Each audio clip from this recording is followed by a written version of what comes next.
ব্যাটারটা আমি এভাবে তৈরি করে নিলাম। আস্তে করে ছেড়ে দিই। ভাজা হয়ে গেল, উঠিয়ে নিই। এভাবে আমি সব কয়টি ভেজে নিই। নমস্কার, চলে এলাম রান্নাঘরে। শর্মা কিচেনে সবাইকে স্বাগত।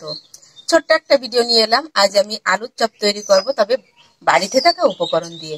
ইফতার এসেছে, বাড়িতে কিছু নেই, কি দিয়ে আমি ইফতার তৈরি করব কোনো চিন্তা নাই। এই ভিডিওটা দেখে আপনারা বাড়িতে থাকা উপকরণ দিয়েই ইফতারের রেসিপি তৈরি করে নিতে পারবেন। আমি আজ আলুর চপ আর লাউয়ের পাতা দিয়ে চপ তৈরি করব, তবে বাড়িতে থাকা উপকরণ দিয়ে। চলুন তাহলে দেখে নেওয়া যাক কিভাবে আমি তৈরি করি। তবে আপনাদের কাছে অনুরোধ রইল যে যারা আমার চ্যানেলে নতুন আছেন তারা সাবস্ক্রাইব করে আমার পাশে থাকুন, আর যারা আমাকে সাবস্ক্রাইব করেছেন তাদের অনেক অনেক ধন্যবাদ। তাহলে চলুন দেখে নেওয়া যাক কিভাবে আমরা বেসন ছাড়া আলুর চপ তৈরি করি। এই সাইজের আমি কয়েকটা পাতা তুলে নিই।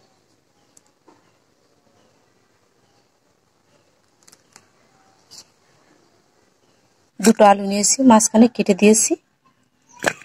আর আমি ডাল আগে থেকে ভিজিয়ে রেখেছিলাম, জলটা ফেলে দিয়ে ডাল এবং আলু একসাথে সিদ্ধ করে নিই।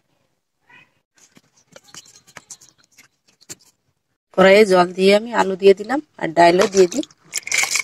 চালের জলটা ফেলে দিয়ে আরেকবার দিয়ে নিয়েছি, ঢাকা দিয়ে সিদ্ধ করে নিই। ডাল এবং আলু সিদ্ধ হতে হতে আমি আর এক কড়াইতে জিরে, ধনে, শুকনো ঝাল এবং গরম মশলা ভেজে শিলের পাটাতে গুঁড়ো করে নিই। মশলাটা ভেজে গুঁড়ো করে নিলাম, পাত্রে উঠিয়ে রাখি। ঢাকনাটা খুলে নিই।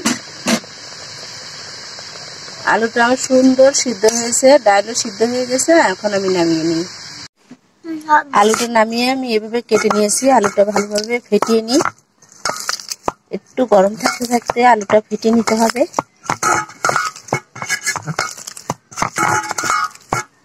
আমি হাতে করছি, আপনারা অন্য কিছু দিয়েও এটা সুন্দরভাবে মিক্স করে নিতে পারেন। এখন এই ডালটা আমি শিলপাটাতে বেটে নেব। আপনারা ভালোভাবে পেস্ট করে নিতে পারেন মিক্স দিয়ে। আমি শিলপাটাতে বেটে একটু সুন্দর করে মিহি করে নিই।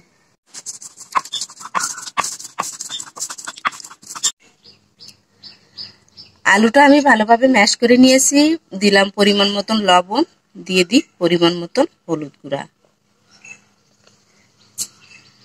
বেটে রাখা মশলাটা, যে গুঁড়ো মশলাটা করেছি পাঁচমিশালি, সেটা দিয়ে দিই। সুন্দরভাবে মাখিয়ে নিই।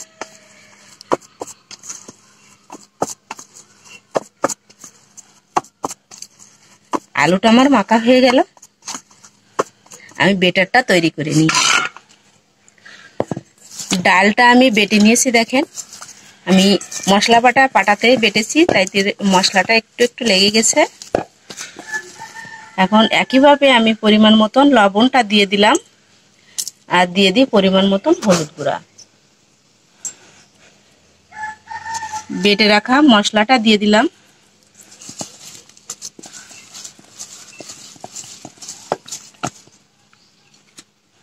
দিয়ে দিলাম চালের গুঁড়ি পরিমাণ মতো। জল দিয়ে সুন্দর করে একটা বেটার তৈরি করে নিই। অল্প অল্প জল দিয়ে বেটারটা তৈরি করব, খুব তরল করা যাবে না। বেটারটা আমি এভাবে তৈরি করে নিলাম। বেসন ছাড়া এভাবে আপনারা বাড়িতে সুন্দর চপ তৈরি করে খেতে পারেন। আলুটা আমি এভাবে গোল করে সুন্দর সুন্দর করে আমি একটা পিস করে এই পাশে রেখে দিই। আলুগুলো আমি এইভাবে তৈরি করে নিয়েছি। বেটারটা তৈরি হয়ে গেছে। আমার তেলটা কড়াইতে দিয়ে গরম করে নিয়েছি। আমি এখন চপগুলো ভেজে নিই। আর তেলটা গরম হয়ে গেল। আমি একটা করে চপ এই বেটারে এইভাবে চুবিয়ে নিই।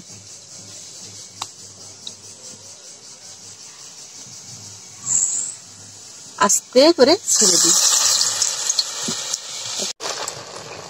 মাখিয়ে মাখিয়ে আমি একসাথে 3 থেকে 4টে দিয়ে সুন্দরভাবে উল্টিয়ে পাল্টে ভেজে নিই।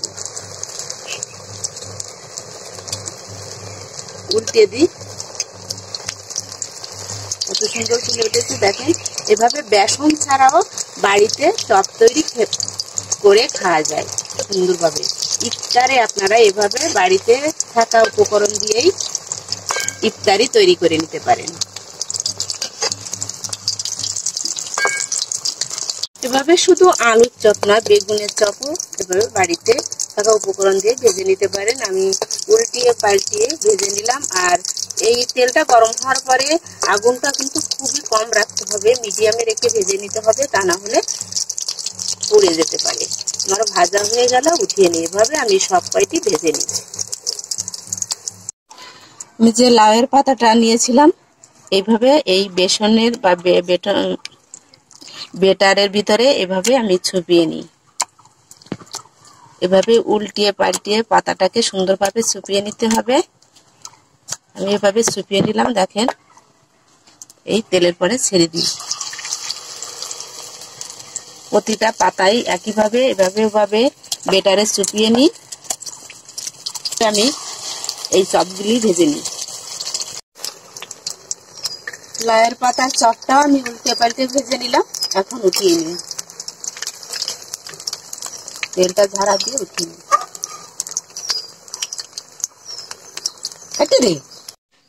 তৈরি হয়ে গেল আমার আলুর চপ এবং লাউয়ের পাতার চপ। দেখেন, দেখতে কত সুন্দর লাগছে। যেমন দেখতে লাগে তেমনি খেতে দারুণ লাগে। এভাবে আপনারা বাড়িতে থাকা উপকরণ দিয়েই চপ তৈরি করে খেতে পারেন। ইফতারের জন্য তৈরি করতে পারেন চটপট। বাড়িতে কিছু নেই তো কি হয়েছে, আমি বাড়িতে থাকা উপকরণ দিয়ে তৈরি করব ইফতার।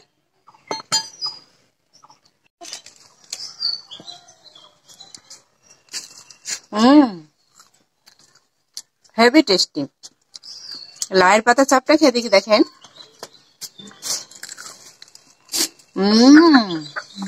অসাধারণ।